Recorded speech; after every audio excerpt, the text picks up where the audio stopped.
నమస్తే, welcome to V digital news. ముందుగా headlines. CM Chandrababu Naidu అధ్యక్షతన పాలిట్ బ్యూరో సమావేశం. తల్లికి వందనం, అన్నదాన, సుఖీభావ పథకాలు ఈ ఏడాది ప్రారంభించాలని నిర్ణయం.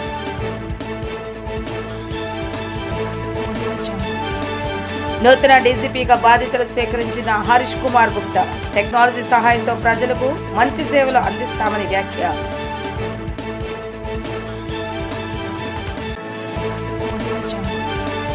ఎన్నికల కోడ్ ముగియగానే డిఎస్సి నోటిఫికేషన్ ఇస్తామన్న మంత్రి నారా లోకేష్. టీచర్ల బదిలీలో పారదర్శకత కోసం ట్రాన్స్ఫర్ యాక్ట్ తెస్తున్నామని వెల్లడి. వైఎస్ఆర్సీపీ హయాంలో స్థానిక సంస్థలు తగిన బీసీ కోటా రిజర్వేషన్ పునరుద్ధరించేలా చట్టపరమైన అంశాలు పరిశీలించాలని ముఖ్యమంత్రి తెలుగుదేశం అధినేత నారా చంద్రబాబు నాయుడు నేతలకు సూచించారు. గత 8 నెలల్లో రాష్ట్రానికి 6.5 లక్షల కోట్ల పెట్టుబడులు వచ్చినా ప్రజల్లోకి ఈ విషయాన్ని తీసుకువెళ్లడంలో మంత్రులు, ఎమ్మెల్యేలు విఫలమవుతున్నారని సీఎం అసంతృప్తి వ్యక్తం చేశారు. చంద్రబాబు నాయుడు అధ్యక్షతన జరిగిన పాలిట్ బ్యూరో సమావేశంలో జిల్లాల పునర్విభజనపై చర్చించారు. 4.5 గంటల పాటు భేటీ సాగింది. వైఎస్ఆర్సీపీ ప్రభుత్వంలో జరిగిన పొరపాట్లను సరిదిద్దాలని నిర్ణయించారు. ఈ సందర్భంగా సీఎం మాట్లాడుతూ 2014-19 మధ్య జరిగిన తప్పిదాలు మళ్లీ పునరావృతం కాకూడదని తేల్చి చెప్పారు. తల్లికి వందనం, అన్నదాత సుఖీభావ పథకాలు ఈ ఏడాది ప్రారంభించాలని సీఎం స్పష్టం చేశారు. అన్నదాత సుఖీభావకి కేంద్రం 6,000 రూపాయలు ఇచ్చినా మిగిలిన 14,000 రాష్ట్ర ప్రభుత్వమే భరించి 3 విడతల్లో 20,000 చెల్లిద్దామని చెప్పారు. రాష్ట్ర ఆదాయం పెంచే మార్గాలు అన్వేషిస్తున్నట్లుగా తెలిపారు. బనకచెర్ల ప్రాజెక్టు నిధులు PPP మోడల్లో రాష్ట్ర ప్రభుత్వం 50%, కాంట్రాక్టర్లు 50% పెట్టుకునేలా ప్రణాళికలు చేద్దామని అన్నారు. రాష్ట్ర ప్రభుత్వం పెట్టుకుని 50% నిధులు సగమైన కేంద్రాన్ని అడగాలని ముఖ్యమంత్రి నేతలతో చెప్పారు. సీఎం 2047 లక్ష్యాన్ని నిర్దేశించారని, ఆ లక్ష్యం నెరవేరడంలో పోలీస్ శాఖది కూడా ప్రధాన బాధ్యత అని నూతన డీజీపీ హరీష్ కుమార్ గుప్తా వెల్లడించారు. గడిచిన 6 నెలల్లో పోలీస్ శాఖ ఎన్నో నిర్ణయాలు తీసుకుందని అన్నారు. టెక్నాలజీ సహాయంతో ప్రజలకు మంచి సేవలు అందజేస్తామని పేర్కొన్నారు. రాష్ట్ర నూతన డీజీపీగా హరీష్ కుమార్ గుప్తా బాధ్యతలు స్వీకరించారు. డీజీపీ కార్యాలయంలో ద్వారకా తిరుమలరావుకు ఘనంగా వీడ్కోలు పలికారు. పోలీసుల నుంచి ద్వారకా తిరుమలరావు గౌరవ వందనం స్వీకరించారు. సాంప్రదాయం ప్రకారం ద్వారకా తిరుమలరావు దంపతులను పూలతో అలంకరించిన వాహనంపై ఉంచి గౌరవపూర్వకంగా ఉన్నతాధికారులు తాడుతో లాగారు. ఈ సందర్భంగా హరీష్ కుమార్ గుప్తా మాట్లాడుతూ డీజీపీకి అవకాశం కల్పించిన సీఎం చంద్రబాబు నాయుడుకు ప్రభుత్వానికి ధన్యవాదాలు తెలిపారు. పోలీసులకు మౌలిక వసతుల కల్పనపై దృష్టి పెట్టి సంక్షేమానికి కృషి చేస్తానని హామీ ఇచ్చారు. పోలీసులు ఆరోగ్యంగా ఉంటే మెరుగైన సేవలు అందించగలుగుతారని అన్నారు. సోషల్ మీడియాలో అసభ్య పోస్టులు పెట్టడం ఆర్గనైజ్డ్ క్రైమ్గా మారిపోయిందని, వాటిపై ఉక్కుపాదం మోపుతామని అన్నారు. రాష్ట్ర వ్యాప్తంగా 200 మంది సైబర్ కమాండర్లను సిద్ధం చేస్తున్నామని తెలిపారు. డ్రగ్స్ నియంత్రణపై స్పెషల్ ఫోకస్ పెట్టనున్నట్లుగా తెలిపారు. I'm highly thankful to the Honorable Chief Minister and Government of Andhra Pradesh for having given me this opportunity to serve the citizens of Andhra Pradesh in my capacity as DGP AP. మీ అందరికి తెలిసిన విషయం, మన chief minister గారు మన అందరికీ ఒక vision 2047 ఇచ్చారు. ఆ విజన్కి మన పోలీస్ డిపార్ట్మెంట్లో కూడా లా అండ్ ఆర్డర్ మెయింటెనెన్స్ కూడా ఒక మేజర్ కాంపోనెంట్. ఒక స్టేట్ ప్రోగ్రెస్ అవ్వాలంటే లా అండ్ ఆర్డర్ కంట్రోల్లో ఉండాలా, అట్లాగే సిటిజన్ సాటిస్ఫాక్షన్ ఉంటే ఆ స్టేట్ ప్రోగ్రెస్ చేస్తుంది. It is universal principle. అదే తరాలో ఎంతవరకు కొన్ని ఇనిషియేటివ్స్ ఆల్రెడీ తీసుకున్నారు, కొన్ని ఇంకా మనం ఈ నా టెన్యూర్లో నేను తీసుకుంటాము.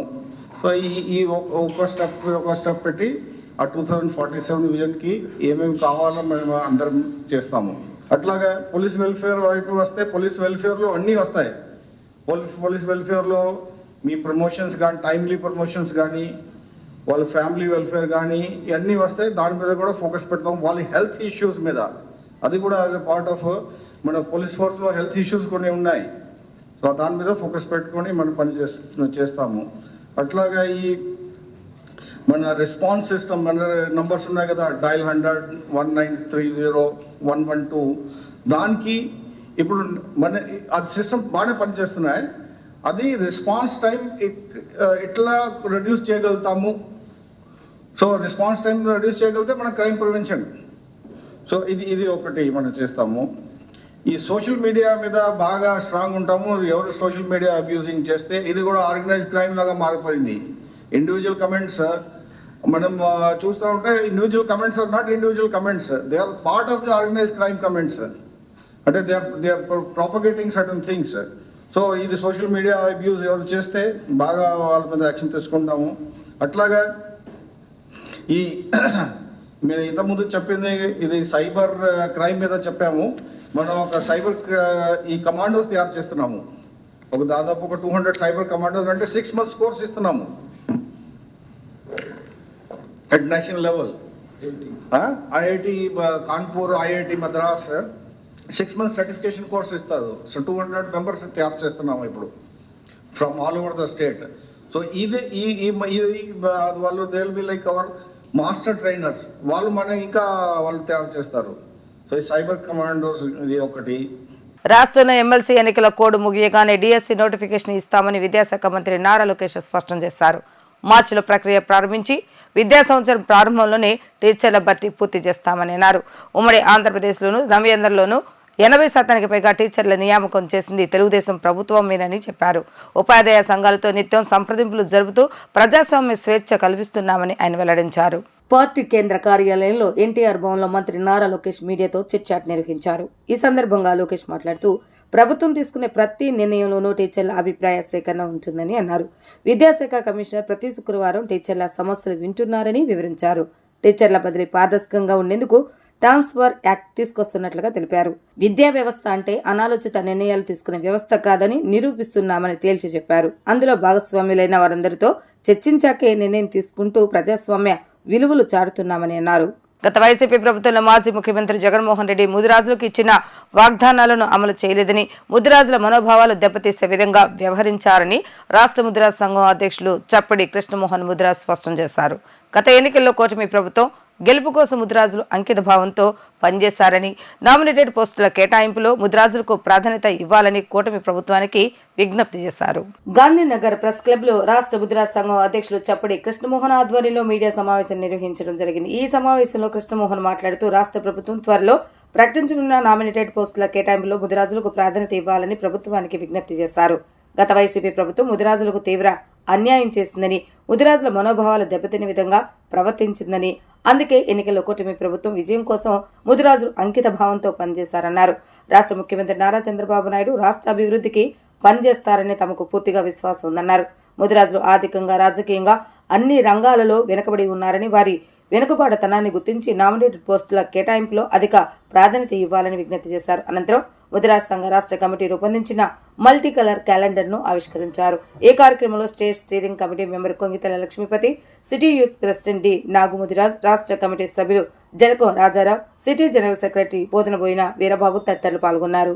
మా ముదిరాజ్ క్యాలెండర్ ఆవిష్కరణతో పాటు రాష్ట్ర ప్రభుత్వం త్వరలో నామినేటెడ్ పోస్టులు ఇవ్వడానికి ప్రయత్నం చేస్తుంది. దాంట్లో ఏంటంటే మేము ఎన్నికల్లో మా ముదిరాజ్ మొత్తం 50 నియోజకవర్గాల పైగా మేము ప్రభుత్వానికి అనుకూలంగా పనిచేసాం, కూటమి ప్రభుత్వానికి. దానికి కారణం ఏంటంటే గతంలో ముఖ్యమంత్రి గారు జగన్మోహన్ రెడ్డి గారి ప్రభుత్వం మా ముదిరాజు కులస్తులకు ఇచ్చిన హామీలు నెరవేర్చలేకపోగా మా ఆత్మాభిమానాన్ని దెబ్బతీసే విధంగా వ్యవహరించారు. అసలు నలుగురికి 4 సార్లు రిప్రజెంటేషన్ ఇచ్చినా కూడా ఒక్కసారి మీ సమస్యలు మేము పరిశీలిస్తాం రండి అని చెప్పి సానుకూలంగా కూడా మాట్లాడిన సందర్భం లేదు. అందువల్ల మేము ఏంటంటే మా ఆత్మగౌరవం దెబ్బతినింది కాబట్టి మేము ఖచ్చితంగా లోకేష్ గారిని కలిసి ఎన్నికల ముందు ఆయన హామీ తీసుకొని మేము పార్టీకి పనిచేయడానికి నిర్ణయం తీసుకున్నాం. నేను విజయవాడ పార్లమెంట్ సభ్యులు, ప్రజెంట్ సభ్యులు కేసినేని చిన్ని గారి నాయకత్వంలో 200 మందితో మా అనుచరులు, పార్టీ నాయకులు, కుటుంబ సభ్యులతో పార్టీలో చేరడం జరిగింది. చేరినాక రాష్ట్ర వ్యాప్తంగా 50 నియోజకవర్గాల్లో మా టీములతో పనిచేయించాం. మొత్తం టీడీపీకి అనుకూలంగా అన్ని నియోజకవర్గాల్లో పనిచేసాం. అందువలన మేము కష్టపడ్డాం కాబట్టి అన్ని బెదిరింపులు కూడా వచ్చినాయి మాకు కొన్ని గన్నవరం లాంటి నియోజకవర్గాల్లో. మా ఊర్లో ఎట్లా అడుగు పెడతారు చూస్తామని చెప్పేసి ఆ బెదిరింపులు కూడా లెక్క చేయకుండా సాహసంతో, ధైర్యంతో మేము వెళ్ళి పనిచేసి పార్టీకి కూటమిని గెలిపించాం అభ్యర్థుల్ని. అందులో విజయవాడ సెంట్రల్ నియోజకవర్గం కూడా ఉంది. గన్నవరం, ప్రధానంగా వినుకొండ, గుడివాడ, కైకలూరు నియోజకవర్గాల్లో అయితే మేము ఆత్మగౌరవ సభలు కూడా పెట్టాం. ఎమ్మెల్యేని పిలిచి మా సమస్యలు ఆయన దృష్టికి తీసుకెళ్ళి మా ముదిరాజులు ఈ సమస్యలతో బాధపడుతున్నారు కాబట్టి మీరు మా సమస్యలు పరిష్కరించాలని చెప్పేసి ఆయనకి ఎమ్మెల్యే గారి దృష్టికి కూడా మా సమస్యలు తీసుకెళ్ళాం. వాళ్ళు సానుకూలంగా ఖచ్చితంగా స్పందించారు. నాకు ముదిరాజ్ కార్పొరేషన్ చైర్మన్ పోస్ట్కై నా పేరుని సీఎం గారికి సిఫార్సు చేస్తూ లెటర్లు కూడా ఇచ్చారు. వీళ్ళంతా తలమూరు, జగైపేట ఎమ్మెల్యేలు, గన్నవరం, ఇంకొన్ని ఎమ్మెల్యేలు కూడా లెటర్లు ఇవ్వడం జరిగింది. కాబట్టి ఈ నామినేటెడ్ పోస్టుల ప్రకటనలో మా ముదిరాజు కులానికి ప్రత్యేకంగా ముదిరాజు సంఘానికి ప్రాధాన్యత ఇవ్వాలి. ఎందుకంటే కులాన్ని అందరినీ కదిలించి ఎన్నికల్లో పనిచేసింది ముదిరాజు సంఘం. పార్టీలో చాలామంది కార్యకర్తలు ఉంటారు, నాయకులు ఉంటారు, కానీ వాళ్ళు కులాన్ని అంతగా కదిలించారు. ఎందుకంటే ముదిరాజు సంఘానికి ఒక ప్రత్యేకత ఉంటుంది. ఏ కులం ఎక్కడైనా ముదిరాజు ఉంటే ఏ గ్రామంలో అయినా ఆ గ్రామానికి వెళ్ళి పిలిస్తే మీటింగ్ పెడితే 100 మంది వచ్చే పరిస్థితి ఉంది ఈ రోజున. పార్టీ నాయకులు అంటే పార్టీ కార్యక్రమాలు అమలు చేస్తారు, అది వేరే, దాన్ని మేము కాదను. పార్టీకి ఉండాలి సమ ప్రాధాన్యత. మాకు కూడా కులానికి మేము పనిచేసాం కాబట్టి, మేము కష్టపడ్డాం కాబట్టి మాకు కూడా ఉండాలని మేము ప్రభుత్వాన్ని రిక్వెస్ట్ చేస్తున్నాం. త్వరలో కూడా లోకేష్ బాబుని కలుస్తాం, సీఎం గారు కూడా కలిసి మా సమస్యల మీద రిప్రజెంటేషన్ ఇవ్వాలని అనుకున్నాం. ప్రధానంగా మా డిమాండ్లు ఏంటంటే రాష్ట్రంలో విద్యా రంగంలో, ఉపాధి రంగంలో, ఉద్యోగ రంగంలో వెనకబడి ఉన్నాం. అట్లాగే ప్రయారిటీ ఇవ్వడంతో పాటు మాకు పదవుల్లో, ఉద్యోగాల్లో, ఉపాధి అవకాశాల్లో, నిధుల్లో కూడా మా వాటా మాకేమని మేము ప్రభుత్వాన్ని రిక్వెస్ట్ చేస్తున్నాం. ఆర్యవేశుల కులదైవం శ్రీ వాసవి కన్యకా పరమేశ్వరి ఆత్మార్పణ దినం సందర్భంగా ఏపీ ముఖ్యమంత్రి నారా చంద్రబాబు నాయుడు పశ్చిమ గోదావరి జిల్లా పెనుగొండలోని అమ్మవారి ఆలయంలో ప్రత్యేక పూజలు చేశారు. వాసవి మాతను కొలిస్తే సుఖశాంతులు, ఐశ్వర్యం నిండుగా లభిస్తాయని ఆయన వివరించారు. అమ్మవారికి పట్టు వస్త్రాలు సమర్పించిన అనంతరం సీఎం చంద్రబాబు నాయుడు మాట్లాడుతూ రాష్ట్రాన్ని చల్లగా చూడాలని వాసవి అమ్మవారిని ప్రార్థించారని తెలిపారు. పెనుగొండ పుణ్యక్షేత్రాన్ని దర్శించుకోవడం సంతోషకరమని పేర్కొన్నారు. ప్రత్యేక కార్పొరేషన్ ద్వారా ఆర్యవేశుల సమగ్ర అభివృద్ధికి కృషి చేస్తామని స్పష్టం చేయడం జరిగింది. కూటమి ప్రభుత్వం స్వర్ణాంధ్ర విజన్ 2047తో ముందుకెళ్తుందని వారు తెలిపారు. ఈ విజన్ సహకారం చేయడంలో ఆర్యవేశ్యులు ప్రధాన పాత్ర పోషించాలని ఆయన ఆకాంక్షను వ్యక్తం చేశారు. ఈ రోజు మనం ఒక్క విషయం గుర్తుపెట్టుకోవాల్సిన అవసరం ఉంది. ఆర్య వయస్సులు కూడా ఒక్క నిమిషం మనం ఆలోచించాల్సిన అవసరం ఉంది. నేను చాలా సార్లు చెప్పాను, సమాజంలో కష్టపడి పని చేసేవారు, తెలివితేటలతో పనిచేసేవారు ఆర్య వయస్సులు. నీతి నిజాయితీగా వ్యాపారం చేస్తారు, తెల్లవారు నుంచి సాయంత్రం వరకు దీక్షగా పనిచేస్తారు. అదే సమయంలో సంపాదించిన డబ్బులు, కొంత డబ్బులు ఏదైతే ప్రజల సేవకు ఖర్చు పెట్టే ఏకైక కులం ఆర్య వయసులు అని చెప్పి కూడా నేను మీకు తెలియజేస్తున్నా. ఇది ఇప్పుడు వచ్చింది కాదు, వాళ్ళ బ్లడ్ లోనే వచ్చింది, వారసత్వంగా వచ్చింది. ఎక్కడ అవినీతి చేయరు, అవినీతి చేయాలనే ధ్యాస లేదు, కష్టపడి సంపాదిస్తారు. అందులో వాళ్లకు తోచిన విధంగా దాన కార్యక్రమాల కోసం, ధర్మ కార్యక్రమాల కోసం వెచ్చించే వ్యక్తులు ఆర్య వయసులు అని చెప్పి కూడా నేను మీకు తెలియజేస్తున్నా. వారిని మనస్ఫూర్తిగా అభినందిస్తున్నా. వారు కూడా ఇప్పుడిప్పుడు కొద్దిగా వ్యాపారాలు, పెద్ద వ్యాపారాలు చేస్తున్నారు, కానీ ఒకప్పుడు చిరు వ్యాపారాలకే పరిమితం అయ్యారు. ఎక్కడన్నా కిళ్ళీ కొట్టు ఉంటే ఆ కిళ్ళీ కొట్టు ఆర్య వసూలు తప్ప వేరే వాళ్ళది కాదు. అన్ని కొట్టులు వేరే ఉండేటివి. ఇప్పుడిప్పుడు కొద్దిగా ఆ కిరాణా కొట్లు కూడా వేరే వాళ్ళు పెట్టేసే పరిస్థితికి వచ్చారు. కాబట్టి ఇవన్నీ కూడా మల్టీ ఛానల్స్ వస్తున్నాయి, మార్ట్లు చేస్తున్నాయి, షాపింగ్ మాల్స్ వస్తున్నాయి, అనేక ఇది వచ్చాయి. కానీ ఎన్నో సార్లు చెప్పాను, అందుకే ఆర్య వయసుల కోసం ఒక కార్పొరేషన్ పెట్టి మీ తెలివితేటలు ఉపయోగించి మిమ్మల్ని కూడా వ్యాపారస్తులుగా తయారు చేయాలని తెలుగుదేశం పార్టీ ముందుకు వచ్చామని చెప్పి కూడా నేను మీకు తెలియజేస్తున్నా. భవిష్యత్తులో ఇంకా ఎక్కువ చేస్తాం. కన్యకా పరమేశ్వరి తల్లి మనకు అండగా ఉంటుంది, ఆ ఆశీస్సులు ఉంటాయి. తప్పకుండా మీ అందరికీ న్యాయం జరుగుతుంది. ఎంపీ కేశవ శివనాథ్పై సిపిఐ ఎన్టీఆర్ జిల్లా కార్యదర్శి ధోనిపూడి శంకర్ చేసిన ఆరోపణలు తీవ్రంగా ఖండిస్తున్నామని ఎన్టీఆర్ జిల్లా ఎస్ఎస్సీల అధ్యక్షుడు సంజయ్ వర్మ తెలిపారు. గత 5 ఏళ్లలో ఇసుక అందుబాటులోకి రాక, పనులు లేక భవన నిర్మాణ కార్మికులు ఎన్నో ఇబ్బందులు పడ్డారని చెప్పారు. ఎన్డీఏ కూటమి అధికారంలోకి వచ్చాక ఉచిత ఇసుక విధానం సీఎం చంద్రబాబు నాయుడు అమల్లోకి తీసుకొచ్చి పేదవారికి ఇసుక అందుబాటులోకి తెచ్చారని గుర్తు చేశారు. దోనేపూడి శంకర్ వైసీపీ నాయకుల మోచేతి నీళ్లు తాగుతూ ఎంపీ కేశవ చిన్నిపై చేసిన ఆరోపణలు దమ్ము ధైర్యం ఉంటే నిరూపించాలని అన్నారు. దోనేపూడి శంకర్ రాజకీయ ఉనికి కోసం, పబ్లిసిటీ కోసం తప్పుడు ఆరోపణలు చేస్తే సహించబోమని హెచ్చరించారు. మన విజయవాడ పట్టణంలో సిపిఐ ఎన్టీఆర్ జిల్లా కార్యాలయంలో దోనేపూడి శంకర్ గారు అని చెప్పి ఎన్టీఆర్ జిల్లా కార్యదర్శి అనమాట అన్నగారు ఒక ప్రెస్ మీట్ పెట్టారు. ఇసుక విధానంలో ఎంపీ గారి మీద మరి ఆయనకు అనుకూలమైన పదాలు, ఆయన నిరంతరం అతను ఆ సిపిఐ పార్టీలో పయనిస్తున్న విధానంలో నిరంతరం మాట్లాడే మాటలే పేద ప్రజలకి ఇసుక చేరువు చేస్తున్నప్పుడు ఇసుక మీద దుమ్మెత్తిపోయటం అలవాటైంది వారికి. గత 5 సంవత్సరాలు వారు మరి వైసీపీ వాళ్ళ మోచేతి నీళ్లు తాగారేమో తెలియదు, కానీ తాగుతూ ఆ గుటకలేస్తంలోనే ఉన్నట్టున్నారు. రాష్ట్రంలో ప్రభుత్వం మారిన తర్వాత మరి రాష్ట్ర ముఖ్యమంత్రి వర్యులు నారా చంద్రబాబు నాయుడు గారు, ఉప ముఖ్యమంత్రి వర్యులు పవన్ కళ్యాణ్ గారు, రాష్ట్ర విద్యాశాఖ మంత్రి మరి మనం చూస్తున్నాం నారా లోకేష్ గారు, ఉచిత ఇసుక విధానాన్ని తీసుకొచ్చి పేదవారందరికీ ఇసుక అందించాలనే ఒక పద్ధతిలో తీసుకెళ్తూ ముందుకు వెళ్తుంటే మరి దాన్ని సక్రమంగా నిర్వర్తిస్తున్న మరి ఎన్టీఆర్ జిల్లా కలెక్టర్ గారే కానీ కమిషనర్ గారే కానీ మరి ఉన్నతాధికారులందరూ ఒక మంచి పద్ధతిలో ఇసుకని అందిస్తూ పేదవాడికి అందిస్తూ మనం విన్నాం చంద్రబాబు నాయుడు గారు ఏ గ్రామంలో ట్రాక్టర్ ఉన్నా ఎడ్ల బండి ఉన్నా ఇసుక తీసుకెళ్ళమని చెప్పారు. పేదవాడు గత 5 ఏళ్ళు ఇళ్లు కట్టు నిర్మాణానికే కాదు మరి కూలీలు ఉన్నారు, మనం చూస్తున్నాం రాడ్ బెండింగ్ చేసుకునే వాళ్ళు, మరి తాపీ మేస్త్రులు గత 5 ఏళ్ళు వాళ్ళ జీవితాలు దౌర్భాగ్యమైన జీవితాలు అనుభవించారు. మరి ప్రభుత్వం మారిన తర్వాత పేదవాడు సంతోషపడుతుంటే చూసి ఓరవలేని ఈ సిపిఐ పెద్ద మనిషి మరి రాష్ట్ర కమిటీ మరి ఏ విధంగా చూస్తుందో తెలీదు, మా ఎంపీ గారి మీద బురద జల్లాలని చూస్తున్నారు. శంకర్, గుర్తుపెట్టుకోండి, మీరు మాట్లాడిన ప్రతి మాట ప్రతిదీ మీరు ఏ ఆరోపణలు చేశారో మీడియా ముందు కూర్చొని రండి, దమ్ము ధైర్యం ఉంటే ఏ రీచ్కి వెళ్దామో రండి, ఇసుక రీచ్లో ఎక్కడ అన్యాయం జరుగుతుందో చెప్పండి, దాన్ని అక్కడే సాల్వ్ చేద్దాం.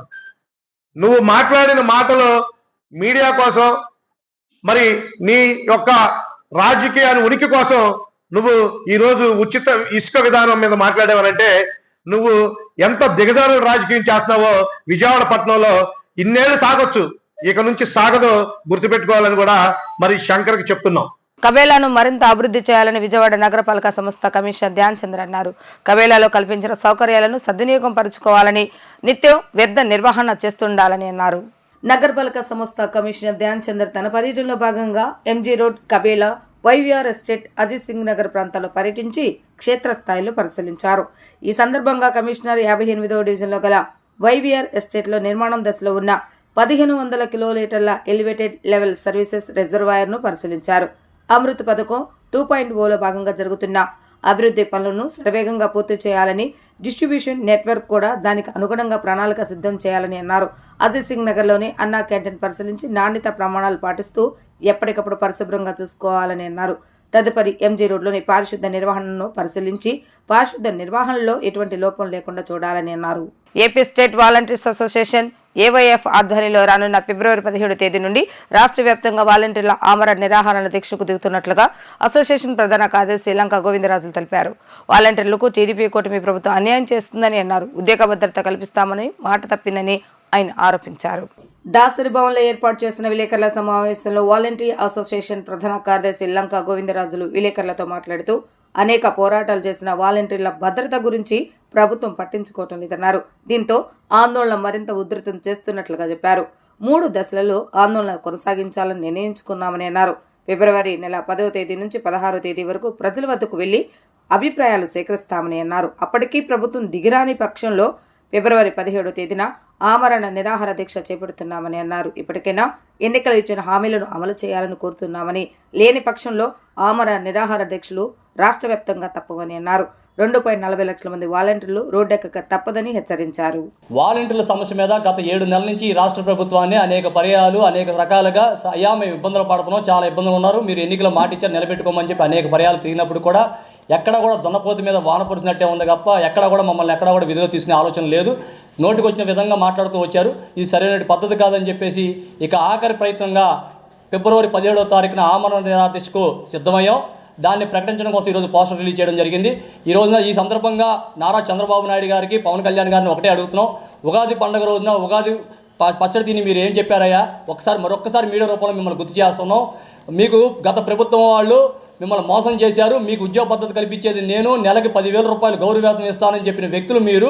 ఎన్నికల ప్రచారంలో తిరుగుతూ వారాహి వాహనం మీద తిరుగుతున్న పవన్ కళ్యాణ్ గారు అయితే, చెల్లెమ్మ మీ పొట్టకొట్టే అన్నయ్యని కాదు, లక్షల మంది దాకా ఉన్నారు, మీ పొట్టకొట్టే అన్నయ్యని కాదు, మీకు 10,000 రూపాయలు ఇస్తానమ్మా అని చెప్పిన వ్యక్తులు, ప్రశ్నించడం కోసం పార్టీ పెట్టిన వ్యక్తులు ఈరోజు అధికారం వచ్చిన తర్వాత మీరు ఎలా మాట్లాడుతున్నారయ్యా, జీవోలు లేవు అని చెప్తున్నారు. ఎంతవరకు ఇది కరెక్టు? మీకు జీవోలు లేవని చెప్పి మీరు జూన్ నెలలో అధికారంలోకి వచ్చిన తర్వాత జూలై నెలలో అసెంబ్లీ జరిగినప్పుడు మీకు తెలియదా అని చెప్పి మేము అడుగుతున్నాం. అసెంబ్లీ సాక్షిగా ఏం చెప్పారు మీ మంత్రివర్యులు? వ్యవస్థ ఉందా అంటే ఉంది, వ్యవస్థ కొనసాగుతుందంటే కొనసాగుతుంది, వాళ్ళకి ఎలాంటి పని చెప్తున్నారు త్వరలోనే చర్చిస్తున్నాం అని చెప్పారు. మరి నవంబర్ నెలాఖరికి వచ్చేపాటికి ఏమైపోయిందా అని చెప్పేసి మేము ఈరోజు మీడియా రూపంలో అడుగుతున్నాం అనమాట. జీవోలు లేవు అని చెప్పేసి అంటున్నారు. ఆగస్టు 4వ తారీఖున జీవోలు లేవు, చంద్రబాబు నాయుడు గారు చక్కటి ప్లాన్ చేస్తున్నాడు, మీ అందరికి జీవోలు ఇస్తారు, అందుకే మీకు గౌరవేతనం లేట్ అయింది, త్వరలోనే ఇవ్వబోతామని చెప్పాడు మా డోరా వీరరాంజనేయ స్వామి గారు. మరి ఆగస్టు 9కి వచ్చేప్పటికి జీవోలు మేము తయారు చేస్తామని గట్టిగా చెప్పాడు. ఈ లోపల నవంబర్ నెల వచ్చేప్పటికి ఏం జరిగిందో మా ఎవరికి అర్థం కావట్లా. మేము అప్పటికి పోరాటాలు చేస్తున్నాం, ఇబ్బంది పడుతున్నామని. నవంబర్ నెలాఖరికి వచ్చేప్పటికే ఉన్నటువంటి ఆధార్ పట్టిక నుంచి ఆధార్ తీసి వాలంటీర్ వ్యవస్థలో వాలంటీర్లే లేరు, మేమేం చేయలేమంటూ జీవోలు లేవు, లేని బిడ్డకి మేము పేరు ఎలా పెట్టాలని మళ్ళీ నవంబర్లో నెలాఖరు జరిగిన అసెంబ్లీలో ఆ రకంగా మాటలు చెప్పారు. అది ఎంతవరకు కరెక్ట్ అని చెప్పి మేము ప్రశ్నిస్తూ అనేక పర్యాలు మేము అనేకమైన కార్యక్రమాలు చేస్తూ వచ్చినప్పుడు ఇక ఆఖరి ప్రయత్నం మేము ఫిబ్రవరి 17 తారీఖున ఆమరణ దీక్ష పూనుకున్నాం. ఇప్పటికైనా ప్రభుత్వం చలనం కలిగి 2,60,000 కుటుంబాలను ఆదుకోకపోతే ఖచ్చితంగా విజయవాడలో పెద్ద ఎత్తున జరగబోతుంది. దానికి పూర్తిగా ప్రభుత్వమే బాధ్యత వహించాలని చెప్పేసి మేము కోరుతున్నాం. మమ్మల్ని ఏదో అరెస్టులు చేసి మేము కంప్లైంట్ చేస్తాం అంటున్నారు. అరెస్టులో కూడా భయపడేది లేదు. గతంలో మీరు అరెస్టులు చేశారు, అరెస్టులో కూడా మేమేం భయపడాలా, కేసులకి మేము భయపడే రకం కావు. ఖచ్చితంగా 2,60,000 కుటుంబాలు ఆదుకునేంత వరకు కూడా వెనకడేది లేదు. రేపు ఫిబ్రవరి 17 తారీఖున దీక్షనే కొనసాగిస్తామని చెప్పేసి మీడియా రూపంలో చంద్రబాబు నాయుడు గారిని ప్రభుత్వం ఎన్డీఏ కూటమిని కూడా తెలియజేయడం జరుగుతుంది. వార్తలు ముగించే ముందు హెడ్లైన్స్ మరొకసారి. సీఎం చంద్రబాబు నాయుడు అధ్యక్షతన పాలిట్ బ్యూరో సమావేశం. తల్లికి వందనం, అన్నదాన, సుఖీభావ పథకాలు ఈ ఏడాది ప్రారంభించాలని నిర్ణయం.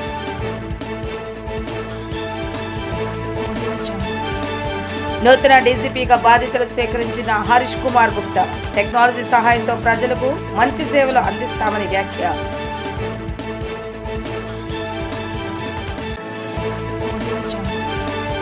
ఎన్నికల కోడ్ ముగియగానే డిఎస్సి నోటిఫికేషన్ ఇస్తామన్న మంత్రి నారా లోకేష్.